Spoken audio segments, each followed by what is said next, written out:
Friends, आपका दोबारा स्वागत है मेरे YouTube channel Pace Makers Academy में। लास्ट वीडियो जो हमने डाला था वो लोअर लिम्ब के इम्पॉर्टेंट क्वेश्चंस के ऊपर था। ओके, सो जैसा कि आपको स्लाइड पर दिख रहा है, हमारा ये वीडियो अपर लिम्ब के जितने भी इंपॉर्टेंट क्वेश्चन हैं। लास्ट वीडियो में हमने ओनली LAQ डाले थे और उसके बाद अभी दूसरे वीडियोस आने वाला है जिसमें कि हम SAQs भी कवर कर लेंगे। ओके, लेकिन इस वीडियो में हम अपर लिम्ब के जितने भी इम्पॉर्टेंट क्वेश्चन हैं, LAQ SAQ सभी हम देखने वाले हैं चैप्टर वाइज।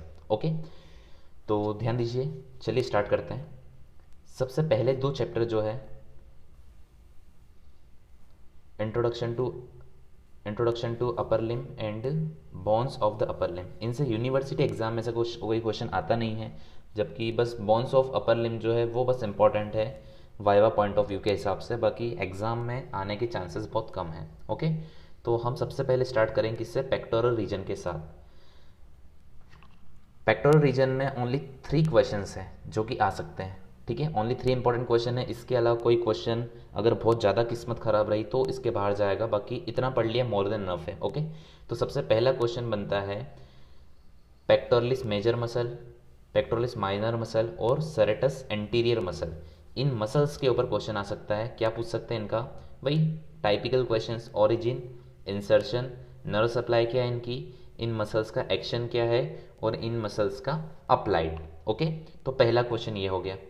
से और इम्पॉर्टेंट चीज़ है, सेरेटस एंटीरियर मसल जो है उसका अप्लाइड पोर्शन जो है उसमें अप्लाइड आता है क्या, winging of scapula.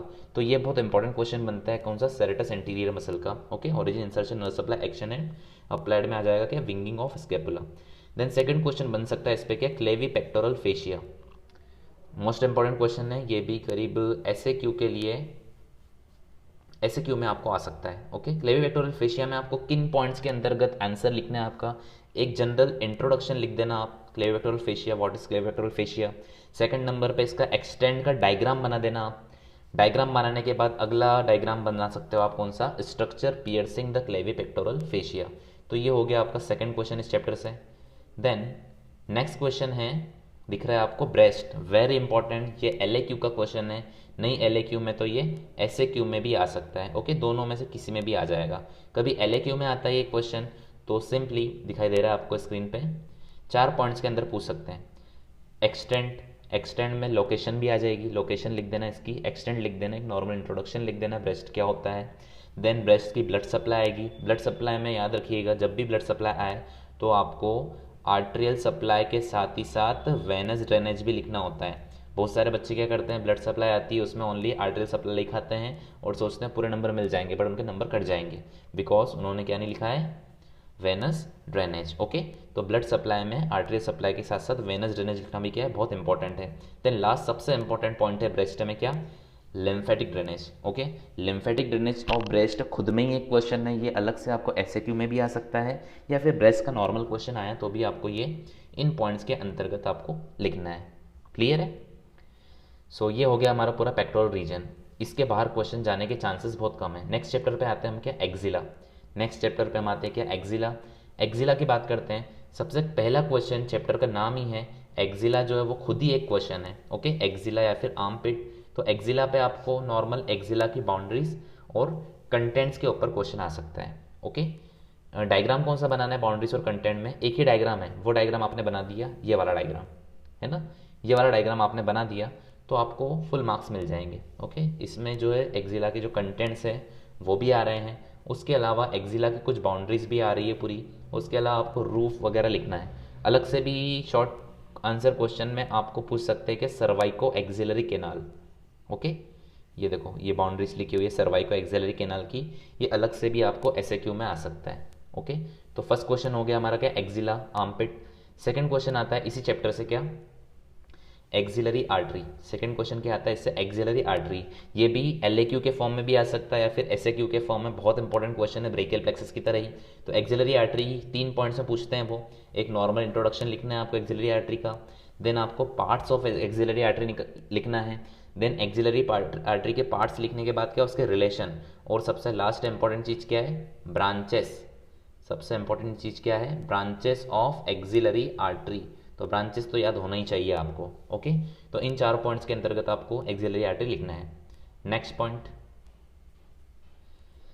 Next question है क्या, स्केपुलर एनास्टोमोसिस या फिर एनास्टोमोसिस अराउंड स्केपुला। ये भी एसएक्यू का क्वेश्चन है, इसका मैं डायग्राम आपको बता देता हूँ जो कि आपको बनाना है, ये वाला डायग्राम।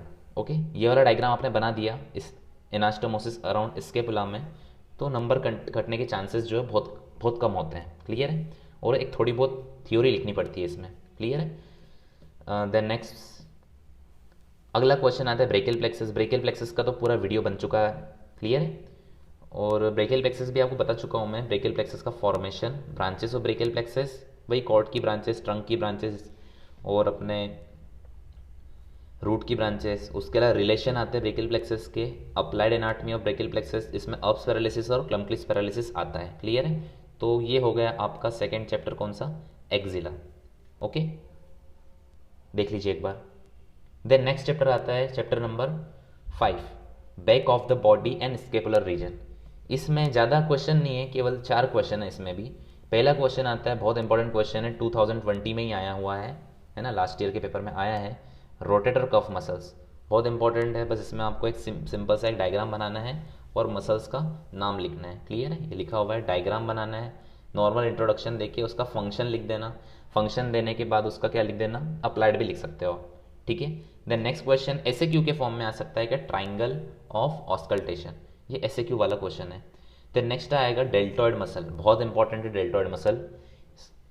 डेल्टॉइड मसल में वही आपका टाइपिकल मसल वाला question, origin, insertion, nerve supply, action और उसका क्या, अप्लाइड, अप्लाइड क्या होगा उसका। और उसके अलावा डेल्टॉइड जो है उसमें इंपॉर्टेंट पॉइंट क्या है, structure under cover of it, कौन कौन से स्ट्रक्चर्स होते हैं जो कि डेल्टॉइड मसल के कवर में होते हैं। क्लियर है, तो ये क्वेश्चन आपसे पूछ सकते हैं। देन नेक्स्ट क्वेश्चन इस चैप्टर का क्या, सब स्केपुलर स्पेसेस, वेरी इंपॉर्टेंट, सब स्केपुलर स्पेसेस। ये आपको वाइवा में पूछे जाते हैं। सब स्केपुलर स्पेसेस में 2 टाइप के स्पेस होते हैं, एक क्वाड्रेंगुलर स्पेस होता है और एक क्या होता है, ट्राइंगुलर स्पेस होता है। तो ये जो स्पेसेस दिख रहे हैं इनकी आपको बाउंड्रीज और कंटेंट याद होना चाहिए। तो ये वाइवा प्लस यूनिवर्सिटी एग्जाम में थ्योरी के पॉइंट ऑफ व्यू से दोनों ही क्या है, बहुत इंपॉर्टेंट है।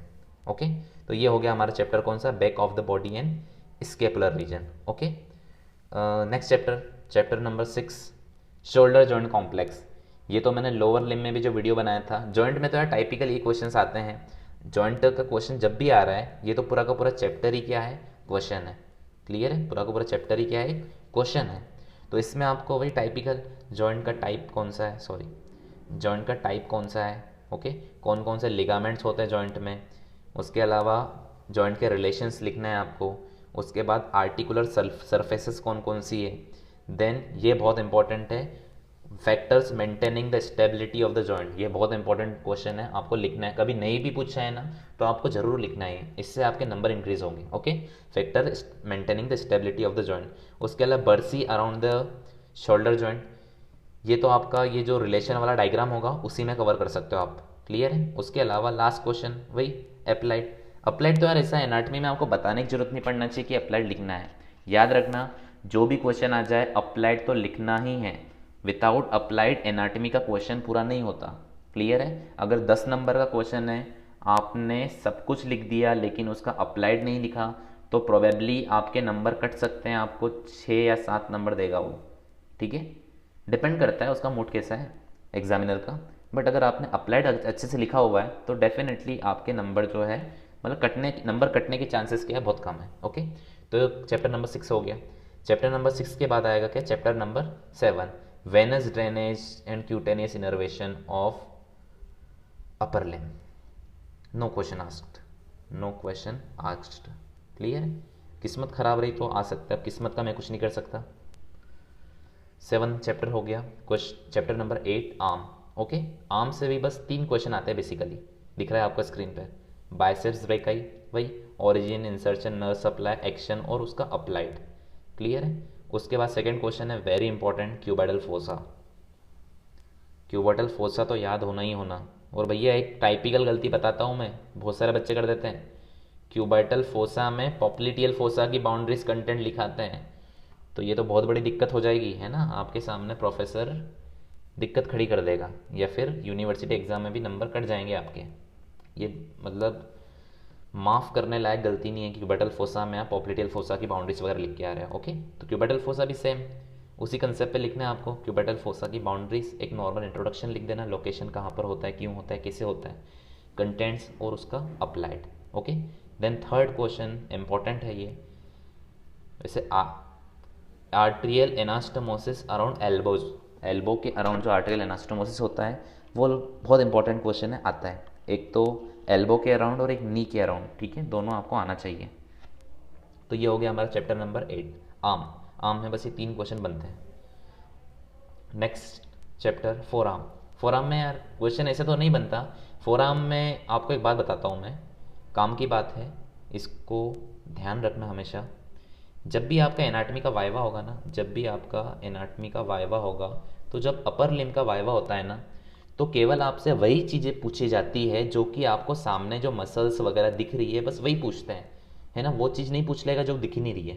हाँ, थ्योरी पॉइंट ऑफ व्यू से आपसे पूछ सकते हैं, लेकिन याद रखना फोरआर्म जो है किसके लिए इंपॉर्टेंट है, एनाटमी वाइवा के लिए बहुत इंपॉर्टेंट है। क्योंकि फोरआर्म की मसल्स जो है दिखती है, जो 5 मसल्स होती है ना, यहाँ से ये पेरोनियल मसल्स, यो सॉरी यहाँ से जो निकलती है प्रोनेटर टेरिस वगैरह, तो ये जो मसल्स निकलती है 5, वो पूछते हैं आपसे। ओके, तो इस पॉइंट ऑफ व्यू के हिसाब से बहुत इंपॉर्टेंट है और याद होना चाहिए आपको। बाकी थ्योरी के हिसाब से तो बस इससे एक ही क्वेश्चन बन सकता है, एक्सटेंसर रेटिनाकुलम, है ना, उसकी अटैचमेंट बताना है आपको, कंटेंट्स बताना है आपको और उसका अप्लाइड पोर्शन। ओके, तो ये हो गया चैप्टर नंबर 9 फोरआर्म।